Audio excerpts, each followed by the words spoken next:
Mi prometida me dejó tras 9 años, pero regresó desempleada, arrepentida y culpándome a mí.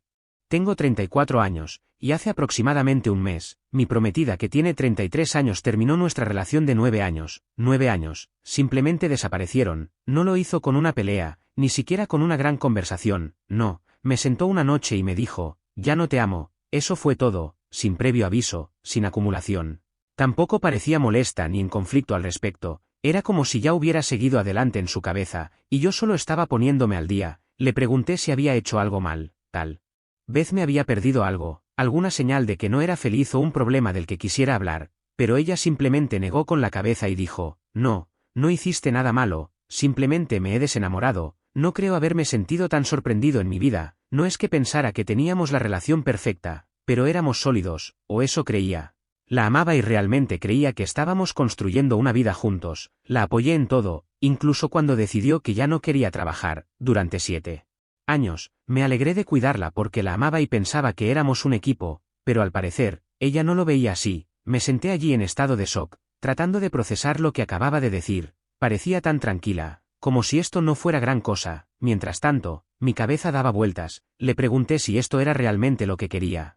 Si había algo que pudiera hacer para arreglar las cosas, simplemente asintió con la cabeza y dijo, sí, esto es lo que quiero. En ese momento, me di cuenta de que no había nada más que decir. No iba a rogarle que se quedara si no quería estar conmigo, así que le dije que empacara algo de ropa y se quedara en casa de su hermana por un tiempo. Necesitaba tiempo para pensar, y no podía hacerlo con ella en la casa. Ella no estaba contenta con eso. Preguntó por qué tenía que irse, diciendo que también era su casa. Le recordé que ella era la que estaba rompiendo la relación, no yo. También le pedí la llave de la casa, lo que realmente pareció molestarla.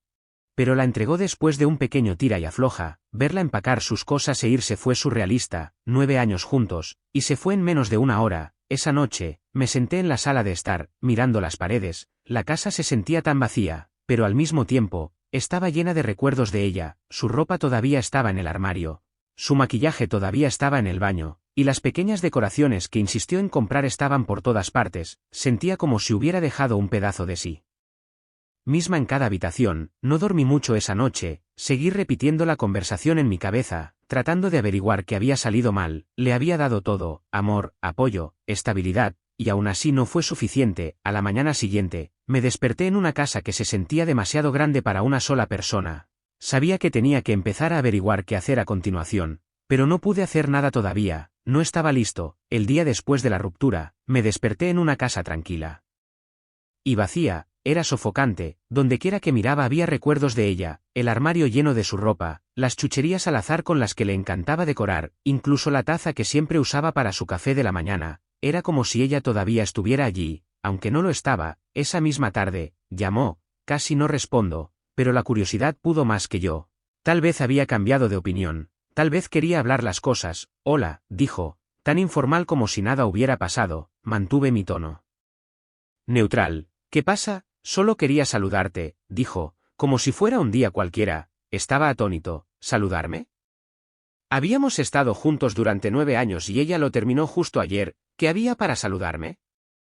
Así que pregunté, tratando de mantener mi voz firme, ¿estás realmente segura de esto? Sí, dijo sin dudarlo, esto es lo que quiero. Sentí un nudo en la garganta, pero lo forcé a bajar. Está bien, dije, si ese es el caso, necesito empezar a hacer algunos cambios. ¿Qué tipo de cambios?, preguntó, su tono aún exasperantemente informal. Le expliqué que la eliminaría del seguro del automóvil, cancelaría su plan de teléfono y le cortaría el acceso a la cuenta bancaria conjunta. No era por despecho, era simplemente práctico. ¿Qué? ¿Por qué harías eso?, preguntó, de repente a la defensiva. Porque ya no estamos juntos, respondí. ¿Por qué seguiría pagando por esas cosas cuando tú has decidido terminar la relación? Me acusó de ser mezquino, de intentar castigarla por romper conmigo. Sus palabras dolieron, pero me mantuve firme. No es mezquino, dije, es la realidad.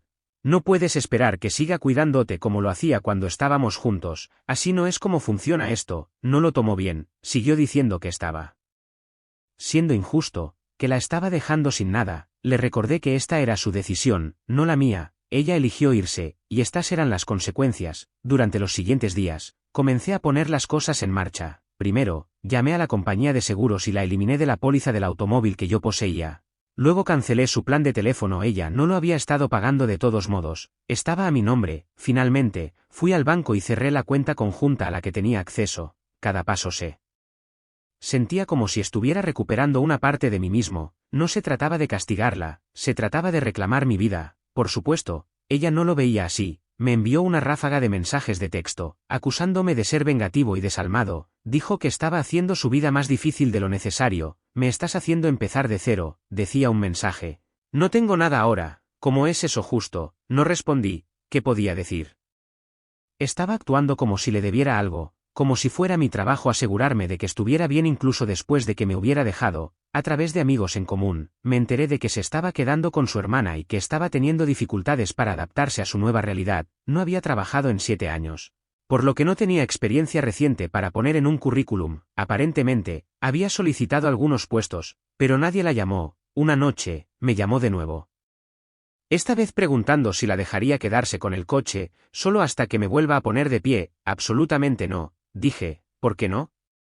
¿Tienes otro coche?, espetó. Porque es mío, respondí. Yo lo pagué y lo necesito. Estás siendo tan cruel, dijo, con la voz temblorosa. Me estás dejando sin nada. Pensé que te importaba. Si me importaba, dije, tratando de mantener la calma. Me importaste durante 9 años. Te cuidé, te apoyé y te di todo lo que necesitabas. Pero tú tomaste la decisión de terminar con eso. No puedes esperar que siga cuidándote cuando ya no estamos juntos. Me colgó. Al final de la semana, había cortado todos los lazos. El coche volvía a ser mío. El plan de teléfono estaba cancelado y la cuenta conjunta estaba cerrada. Por primera vez en años, sentí que tenía el control de mi vida. No fue fácil. Una parte de mí todavía se preocupaba por ella y quería asegurarme de que estuviera bien. Pero cada vez que empezaba a sentirme culpable, me recordaba la verdad.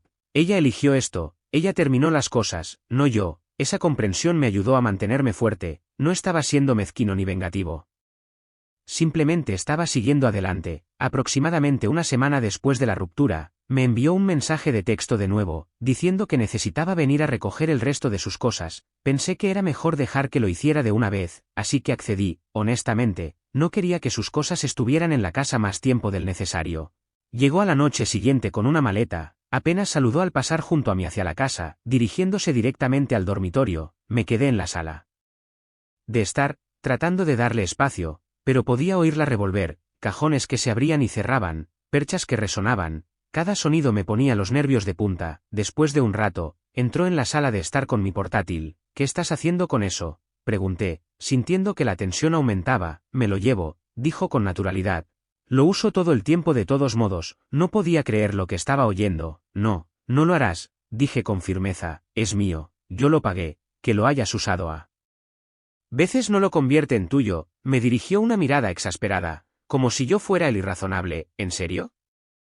Después de todo, ¿vas a discutir por un portátil? Sí, lo haré, respondí. Porque es mío. Su expresión pasó de molesta a enfadada. Vaya, qué mezquino, ¿no?, espetó, agarrando el portátil con más fuerza. Fue entonces cuando decidí revisar su maleta. Algo en su forma de actuar me hizo sospechar. ¿Qué estás haciendo?, preguntó, interponiéndose delante de mí cuando fui a coger la maleta. Estoy mirando, dije, pasándola por alto y abriéndola. Efectivamente, estaba llena de cosas que no le pertenecían.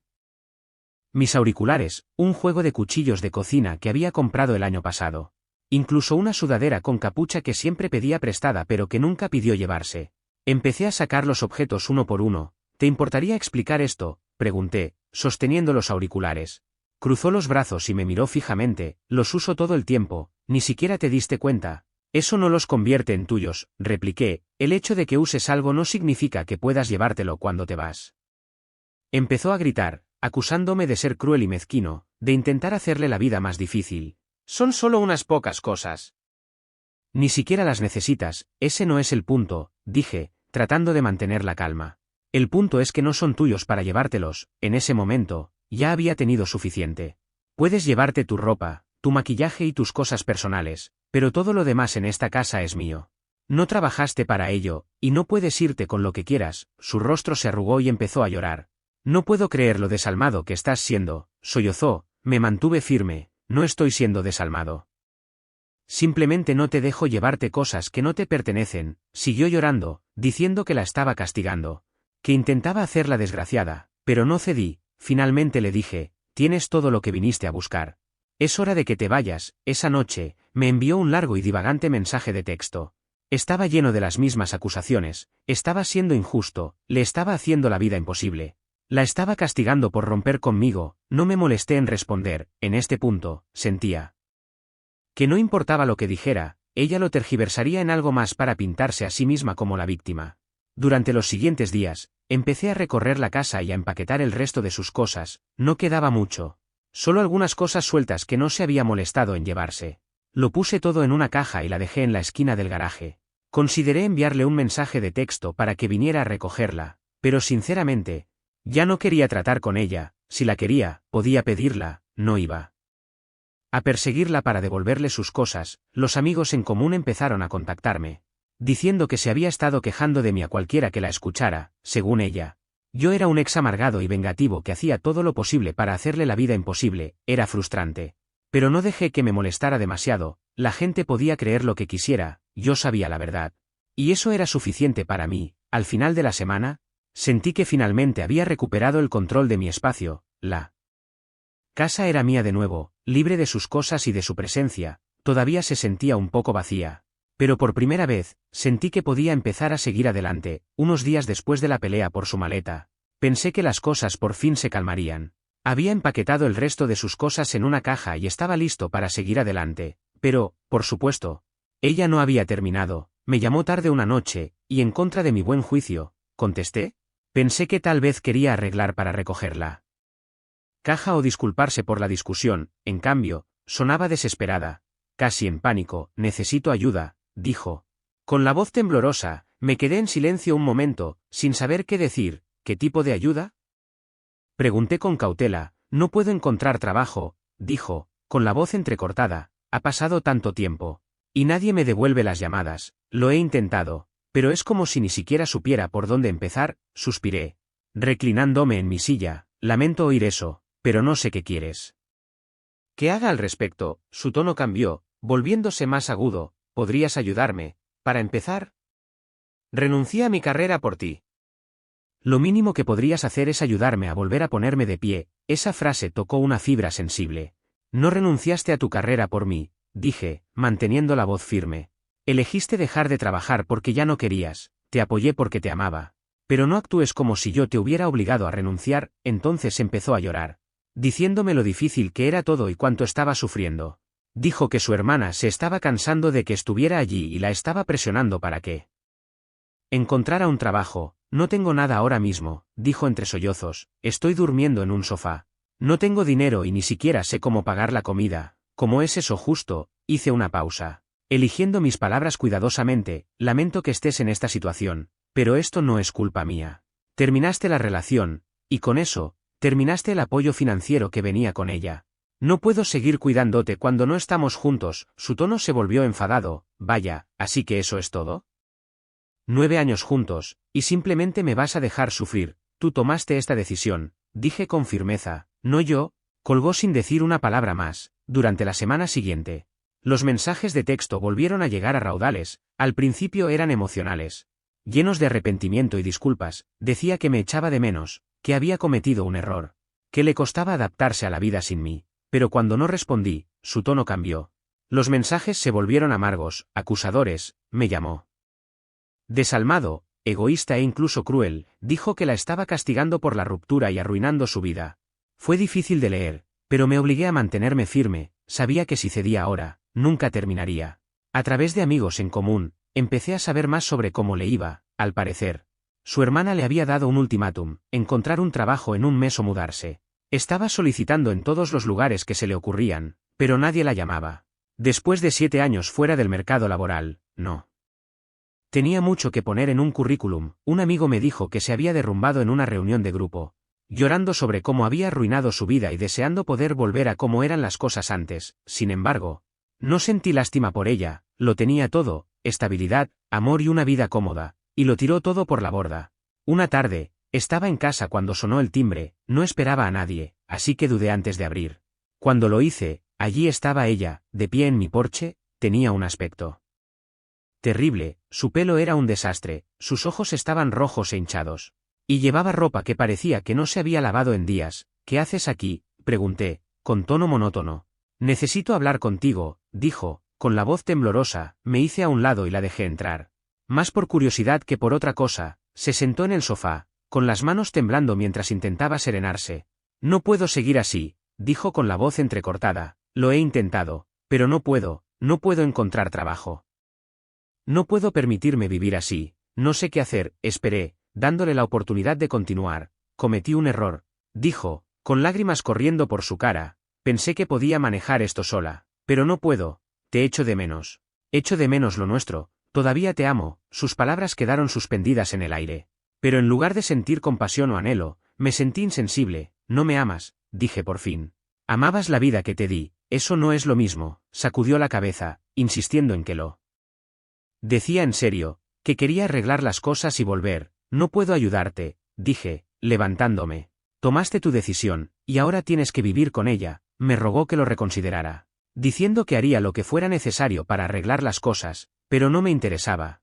Le había dado todo durante 9 años, y aún así no fue suficiente. No iba a darle una segunda oportunidad para que se aprovechara de mí. Es hora de que te vayas, dije. Abriendo la puerta, dudó un momento, con los ojos suplicantes, pero cuando vio que no iba a cambiar de opinión, se levantó y se fue. Cuando la puerta se cerró tras ella, sentí una oleada de alivio. Por primera vez desde la ruptura, sentí que realmente había cerrado la puerta literal y figuradamente a ese capítulo de mi vida. Después de esa confrontación final, supe que se había acabado para siempre. Había suplicado, llorado y puesto todas las excusas posibles, pero nada de eso cambió lo que sabía en el fondo. No me echaba de menos a mí, echaba de menos la vida que le di. Por primera vez en mucho tiempo, me sentí libre, no más culpa, no más dudas sobre mí mismo. Ya no era responsable de ella, y sentí como si me hubieran quitado un peso de encima.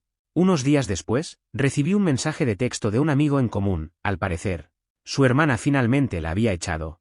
Había incumplido el plazo para encontrar un trabajo y se había negado a contribuir económicamente, así que su hermana no le dio más remedio que irse. No estaba seguro de a dónde fue después de eso, y sinceramente, no quería saberlo.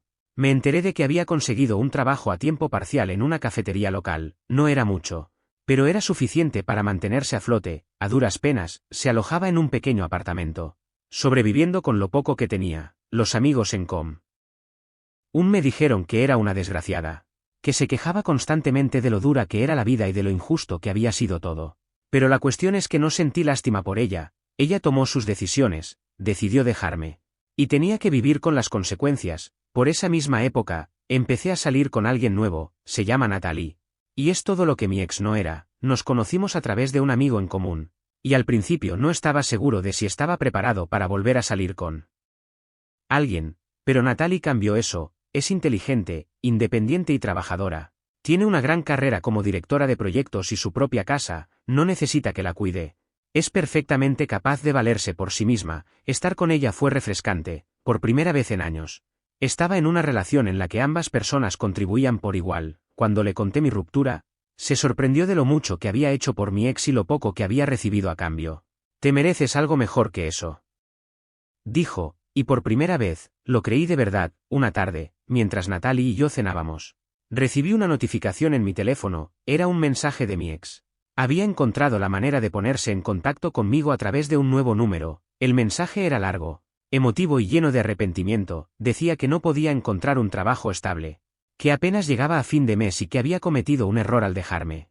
Terminó el mensaje preguntando si consideraría la posibilidad de dejarla volver a vivir conmigo, solo hasta que me vuelva a poner de pie. Le enseñé el mensaje a Natalie, que arqueó una ceja. ¿Qué vas a hacer?, preguntó. Nada, dije, ni siquiera voy a responder, y no lo hice.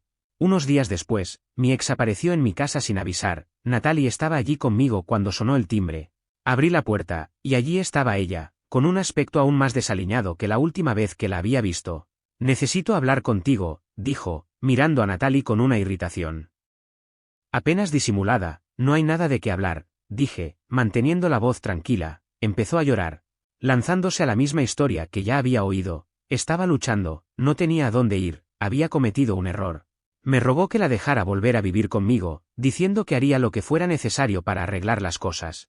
Pero yo no estaba dispuesto. No me amas, le dije, amas la vida que te di. Eso no es lo mismo. Siguió llorando, insistiendo en que lo decía en serio, que quería arreglar las cosas, pero ya lo había oído todo antes. Siento que estés luchando, dije. Pero ya no soy tu red de seguridad. Tomaste tu decisión, y tienes que vivir con ella.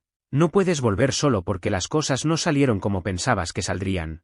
Me miró como si no pudiera creer lo que estaba diciendo, pero no me importó. Había pasado demasiado tiempo tratando de cuidar de alguien que nunca lo apreció. Es hora de que te vayas, dije, haciéndome a un lado y sosteniendo la puerta abierta. Dudó. Sus ojos iban de mí a Natalie, luego, sin decir una palabra más, se dio la vuelta y se fue. Después de que se cerrara la puerta, Natalie me miró y sonrió. Estoy orgullosa de ti, dijo, ¿y sabes qué? Yo también estaba orgulloso de mí mismo, por primera vez en años. Finalmente me estaba poniendo a mí mismo en primer lugar, ahora me estoy centrando en mi futuro con Natalie. Ha sido una fuente increíble de apoyo y me ha ayudado a ver mi valía de una manera que no había visto antes.